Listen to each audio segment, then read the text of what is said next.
तत्पर होंगे। और बच्चों, हम पढ़ रहे थे सूरदास के पद। 2 पद आपकी पाठ्य पुस्तक के हम लोगों ने उठाकर पढ़ लिए थे। आज पढ़ेंगे हम सूरदास का तीसरा पद। जैसा कि जब सूरदास को प्रारंभ किया था मैंने, तब आपको बताया भी था कि सूरदास ऐसे कवि थे जो कि जन्मांध थे, जिनको जन्म से ही दिखाई नहीं देता था, किंतु फिर भी उन्होंने कृष्ण भगवान के स्वरूप का, उनके क्रियाकलापों का इतना सुंदर और इतना सजीव वर्णन किया है कि बच्चों देखकर आश्चर्य होता है। इतना तो कोई आंखों वाला, नेत्र वाला व्यक्ति भी नहीं कर सकता। जो वर्तमान आपका जो दोहा ये पद है, ये इसका सर्वश्रेष्ठ उदाहरण है।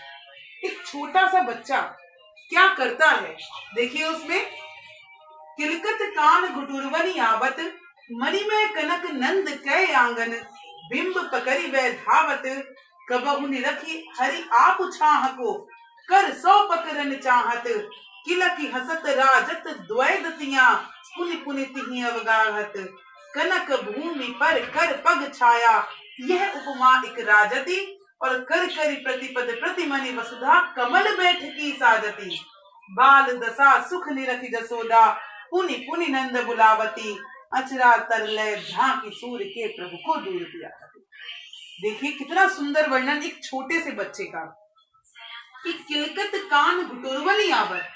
कन्हैया जी बहुत छोटे हैं, उनके बाल रूप का वर्णन यहाँ पर सूरदास जी ने किया है कि बहुत छोटे से कान्हा जी हैं और किलकारियां मारते हुए। किलकत, किलकारियां, बच्चा छोटा किलकारियां मारता है, हंसता है तो किलकारी की आवाज होती है, तो वैसे ही किलकारियां मारता हुआ ये छोटा सा बच्चा हमारे कान्हा जी जो है वो घुटुरवनी आवत, घुटनों के बल आ रहे हैं, घुटनों के बल अभी चल पाते हैं कान्हा जी।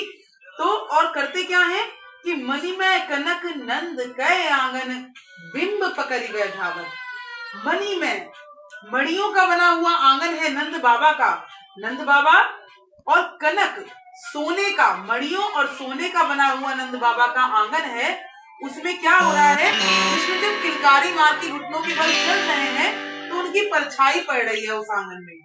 तो कन्हैया जी उस परछाई को, उस बिंब को पकड़िवे माने पकड़ने के लिए, धावत माने दौड़ लगा रहे हैं। फिर परछाई पड़ती है, फिर उसको पकड़ने के लिए दौड़ते हैं, फिर दौड़ते हैं, फिर दौड़ते हैं। तो अपनी परछाई को पकड़ने के लिए कन्हैया जी दौड़ लगा रहे हैं। और कबहु निरखी हरि आपु छाह को, कर सो पकड़न चाह।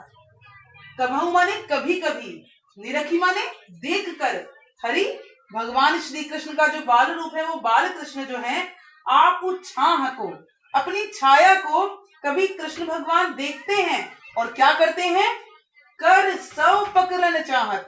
कर माने होता है ये हाथ, तो अपने हाथों से उसको पकड़ना चाह रहे हैं, उस परछाई को जो उनकी जमीन पर पड़ रही है।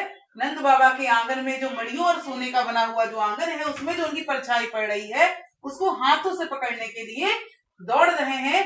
और किला की हसत राजत द्वैदतियां, जब ऐसा काम वो करते हैं और परछाई हाथ में नहीं आती है, तो जैसे एक स्वाभाविक एक छोटा सा बच्चा क्या करता है, हंसना शुरू कर देता है, उसको ये खेल लगता है।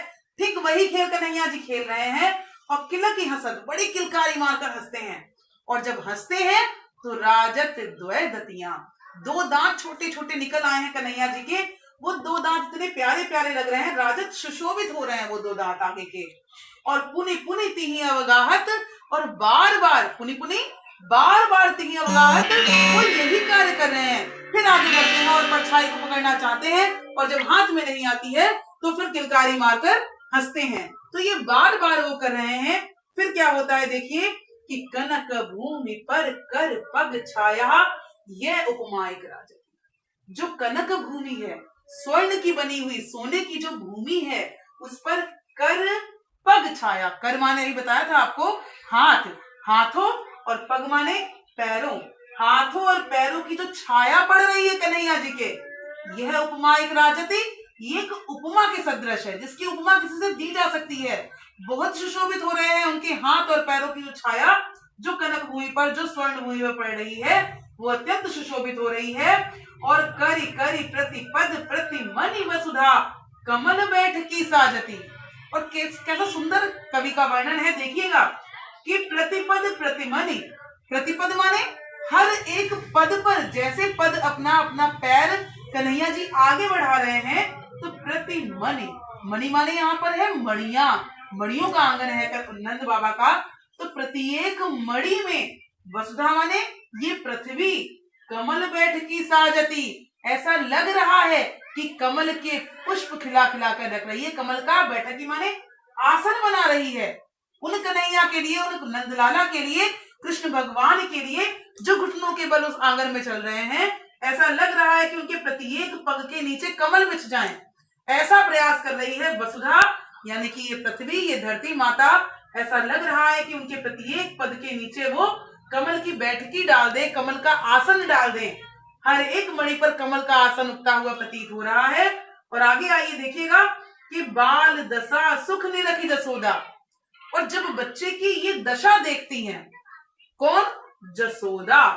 जसोदा कौन है? कृष्ण की माँ, यशोदा मैया।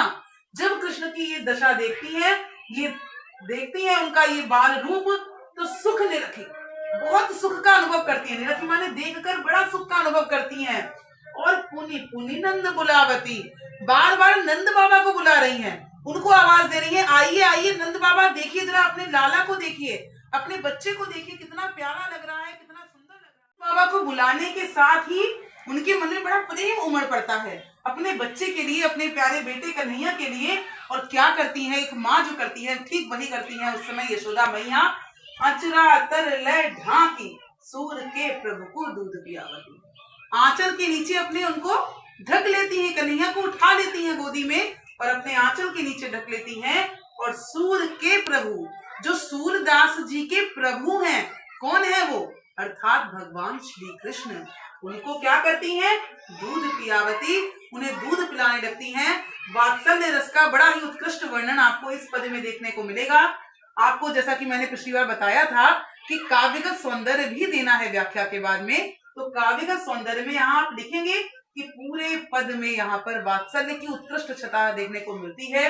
इसके अलावा किलकत कान, कावर्ण की आवृत्ति हो रही है बार बार, अनुप्रास अलंकार है बच्चों। इसके अलावा कमल बैठकी साजती, कमल रूपी बैठकी, कमल रूपी आसन, यहाँ पर पिछली बार हम लोगों ने चरण कमल पढ़ा था ना, कमल रूपी चरण, वैसे ही कमल रूपी यहाँ पर बैठकी या आसन, यहाँ पर भी रूपक अलंकार है चरण कमल की तरह पर। तो आप यहाँ पर अलंकार भी लिखेंगे, छंद यहाँ पर आपका गेय पद आ जाएगा, रस यहाँ पर वात्सल्य है, और जहाँ वात्सल्य ये पूरा जो है वात्सल्य का बड़ा उत्कृष्ट उदाहरण, भाषा इसकी वही रहेगी, ब्रज रहेगी। तो इसको आप जो है काव्यगत सौंदर्य में अपने जरूर लिखिएगा।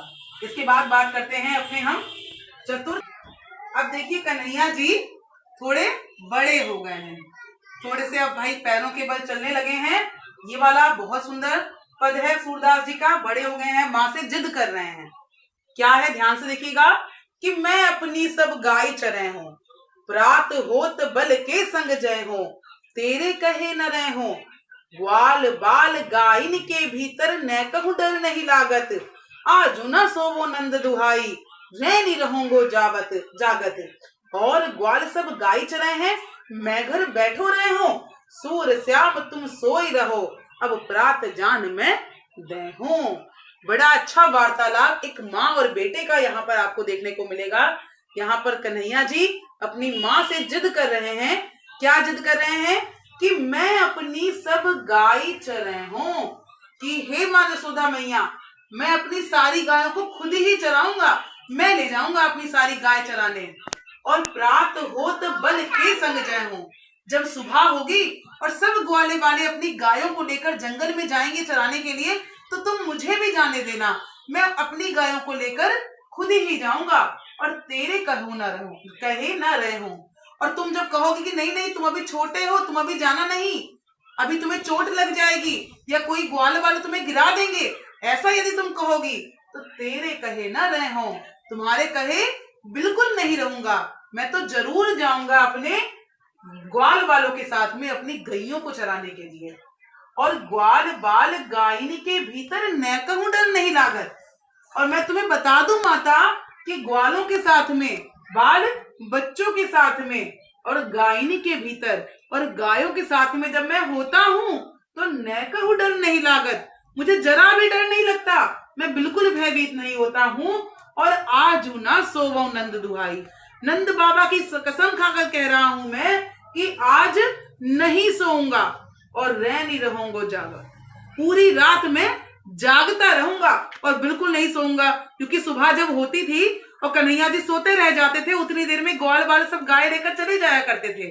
तो इसीलिए वो कह रहे हैं यहाँ पर कि आज ना सोवो नंद दुहाई, आज मैं सोऊंगा ही नहीं, सारी रात नंद बाबा को दुहाई देते हुए कह रहा हूँ कि मैं आज पूरी रात जगूंगा और बिल्कुल नहीं सोऊंगा। और ग्वाल सब गाय चरे हैं, मैं तो बैठो रहे हूँ। देखो सारे ग्वाल बाल जो हैं वो गाय चराने जाते हैं, तो मैं क्या घर पे बैठा रहूं? मैं घर पर बिल्कुल नहीं बैठूंगा, मैं भी जाऊंगा और ग्वाल बालों के साथ में गायों को चराने के लिए। जब इस प्रकार से बार बार कृष्ण भगवान अपनी माता से कहते हैं तो माता कितना प्यारा उत्तर देती है। देखिएगा अंतिम पंक्ति में कि सूर श्याम तुम सोई रहो, अब प्रात जान मैं दे हूं।